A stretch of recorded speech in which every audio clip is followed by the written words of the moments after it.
उत्पत्ति उसका 6 अध्याय और उसके 9 पद में हम पढ़ेंगे परमेश्वर के एक दास नूह के बारे में,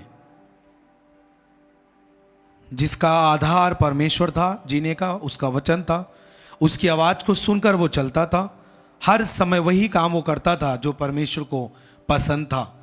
देखिए, खराई का जीवन, मैं आपको बताना चाहता हूं, खराई का जीवन परमेश्वर को ही नहीं केवल, परंतु दुनिया में हर एक जन को बहुत ही भाता है एक खरा जीवन। और उत्पत्ति उसका 6 अध्याय उसका 9 पद हम सब पढ़ेंगे, हमारे साथ आप देख सकते हैं। इसमें लिखा है कि नूह की वंशावलिया है। नूह एक धर्मी पुरुष और अपने समय के लोगों में, सब जन बोलिए, खरा था। फिर से मेरे साथ बोले, नूह खरा था। अपने समय के लोगों में वो खरा व्यक्ति था और नूह परमेश्वर ही के साथ साथ चलता था। देखिए, आपको परमेश्वर के साथ चलने के लिए आपको स्वर्ग में जाने की जरूरत नहीं है। आप सोचते हो कि परमेश्वर के साथ चलना है तो मुझे अभी स्वर्ग जाना चाहिए। नहीं, आप इस दुनिया में हैं तब भी आपके साथ आपका परमेश्वर है, और जब आपका परमेश्वर पृथ्वी पर आपके संग रहेगा तभी आपको स्वर्ग का रास्ता यानी स्वर्ग का स्थान मिलेगा, नहीं तो नहीं मिल सकता। यदि आपने यहां पर परमेश्वर के साथ साथ आप नहीं जिए तो आप स्वर्ग में आपके लिए जगह नहीं। और आप देख सकते हैं कि नूह के बारे में कितना अच्छा बाइबल बयान करती है कि वो अपने समय के लोगों में खरा व्यक्ति था, बहुत ही खरा था। क्यों? क्योंकि वो परमेश्वर के साथ साथ चलता था।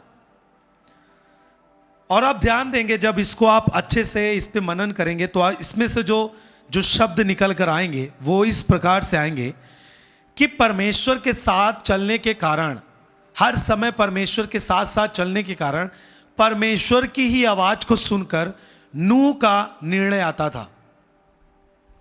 देखिए, मनुष्य कितना भी हड़बड़ा जाए, कितना भी व्याकुल हो जाए, उसके हड़बड़ाने से, व्याकुल होने से नूह का निर्णय निकल कर नहीं आता था।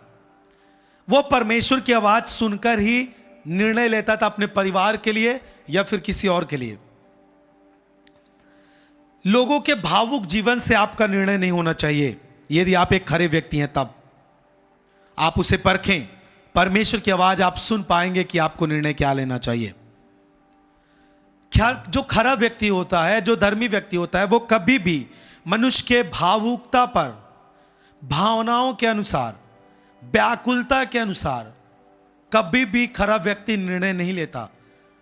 मैंने आपको पहले ही बताया कि जो खरा व्यक्ति होता है उसका जो जीने का जो आधार है, जो बेस है, वो परमेश्वर का वचन है। परमेश्वर के साथ साथ चलना है, उसकी आवाज को सुनना है। और इस कारण से नूह उन समय में खरा व्यक्ति था। कैसे इसमें साबित हो पाया? हो सकता है बहुत सारे लोग नूह को अलग अलग चीजें उसको अपने सलाह के रूप में देते रहे होंगे कि नूह आपको ये काम करना है, अभी हम ये काम करें, क्योंकि वो जिस तरह जीते थे, जो जिस तरह जीता है उसी तरह लोगों को सलाह देगा, इसमें कोई शक नहीं है। तो उस समय के लोगों में नूह खरा क्यों निकला? क्योंकि लोग उसको इसी तरह सलाह देते रहोगे, नूह आप भी इसी तरह करो, मेरी तरह ये काम करो, ये काम जो हम करते हैं, दिन हम हुल्लड़ मचाते हैं, हम जो गलत काम करते हैं। आप जब 6 में पढ़ेंगे और आगे, तो उस समय गंदगी बहुत ज्यादा बढ़ चुकी थी इस पृथ्वी पर। इतना ज्यादा कि लोग जिसके साथ देखते थे, जिसको उसके साथ शादियां कर लेते थे, जिसे भी देखते थे उसके साथ गलत करते थे। उनका नेचर पूरी तरह से बिगड़ चुका था। देखिए, युवा जितने भी हमारे सुन रहे हैं इस कार्यक्रम को, आप क्या समझते हैं कभी कि आप जो जीवन जी रहे हैं क्या परमेश्वर की योजना है? आप जब उत्पत्ति उसका 1 उसका 26 पद पढ़ेंगे तो परमेश्वर ने आपको अपने सेम, अपनी तरह, अपने समान, आपको स्वरूप में, अपने लाइकनेस में सेम अपनी तरह आपको बनाया। और देखिए, परमेश्वर की इच्छा यह होती है कि मैंने दुनिया में जो मनुष्य बनाए हैं, जो युवा जीवन है, वो प्रकट करे मेरे स्वभाव को, मेरे स्वरूप को, क्योंकि मनुष्य पृथ्वी पर परमेश्वर के स्वरूप और परमेश्वर की समानता में बनाया गया है। हमारा परमेश्वर स्वर्ग में रहता है, पृथ्वी उसने हम सबको दी है। तो हम क्या प्रकट कर रहे हैं अपने युवा जीवन में इस पृथ्वी पर, इस संपूर्ण जाति पर? अपने किस स्वभाव को हम अपने आने वाले लोगों के लिए क्या चीजें छोड़ रहे हैं? खराई का जीवन या फिर बुराई से भरा हुआ, गंदगी से भरा हुआ जीवन छोड़ रहे हैं? आपका जीवन जिस तरह आप सोच रहे हैं उस तरह नहीं है, वो परमेश्वर की योजना के अंतर्गत है।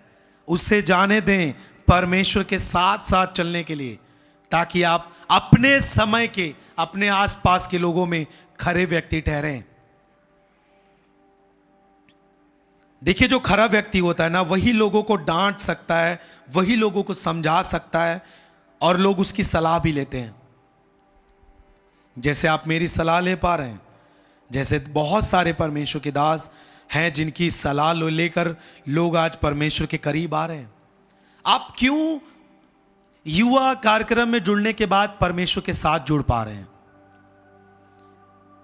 क्योंकि ये जो कार्यक्रम चल रहा है और इसमें जो लोग बोलते हैं वो खराई से चलने वाले लोग हैं।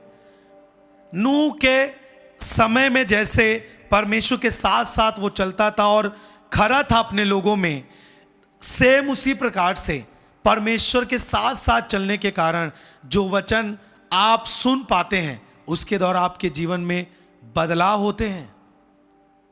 यही कारण है कि आप खरे जन के रूप में अपने गांव में, अपनी जगहों पर, अपने लोगों के बीच में खड़े होने जा रहे हैं। जितने भी युवा हैं, मैंने कहा आपका जीवन व्यर्थ नहीं है। जितने भी युवा भाई और बहन सुन रहे हैं, आपका जीवन व्यर्थ नहीं है। आप योजना के अंतर्गत हैं, आप परमेश्वर के स्वरूप में बनाए गए हैं। अब आपका आधार होना चाहिए परमेश्वर का वचन। जितने लोग सोचते हैं कि परमेश्वर के वचन पर चलने के लिए मुझे अब पढ़ाई लिखाई छोड़ करके वचन पर चलना चाहिए, बिल्कुल गलत है। बहुत सारे लोगों को सोचते हैं कि मुझे अब भक्ति का काम करने के लिए, लोगों को लगता है कि भक्ति केवल वही कर सकता है जो अपने घर द्वार को छोड़ दे। कदापि नहीं। लोगों को लगता है भक्ति जीवन जीने के लिए अब सब कुछ छोड़ करके मुझे जंगल में रहना चाहिए, मुझे सब कुछ छोड़ करके चर्च में रहना चाहिए, अपना जीवन व्यतीत करना चाहिए। बिल्कुल नहीं। चर्च में जो लोग रहते हैं उनकी कॉलिंग है, सबकी अलग अलग बुलाहट है, परंतु हर एक जन परमेश्वर के योजना के अंतर्गत है। आप भक्ति का मतलब यह नहीं कि आप अपना जीवन पूरी तरीके से एक काम के लिए दे दे और वहीं पर आप पढ़ रहे हैं। भक्ति का मतलब होता है कि आप जहां पर भी हैं, जिस उपलब्धियों में आप हैं, जिस योग्यताओं में आप हैं, उस क्षेत्र में, उस जगह से आप अपने परमेश्वर को आदर दें। भक्ति का मतलब होता है कि आप जिस भी योग्यता में हैं, जिस भी पोस्ट पर हैं, जिस भी उम्र में हैं, जिस भी जगह पर हैं, एक एक काम के द्वारा आपके परमेश्वर को महिमा मिलना चाहिए। वो है भक्ति। आपकी जुबान से आपकी परमेश्वर की आराधना आनी चाहिए, ना कि घूस लेने की बातें। आपकी जुबान से आपके परमेश्वर के वचन आने चाहिए सामने वालों के लिए, ना कि अन्य लोगों की तरह व्यर्थ गंदी बातें आपकी जुबान से आनी चाहिए। भक्ति का मतलब होता है कि हर समय वही बात आपके मुख से निकले जो दूसरों पर अनुग्रह कर दे।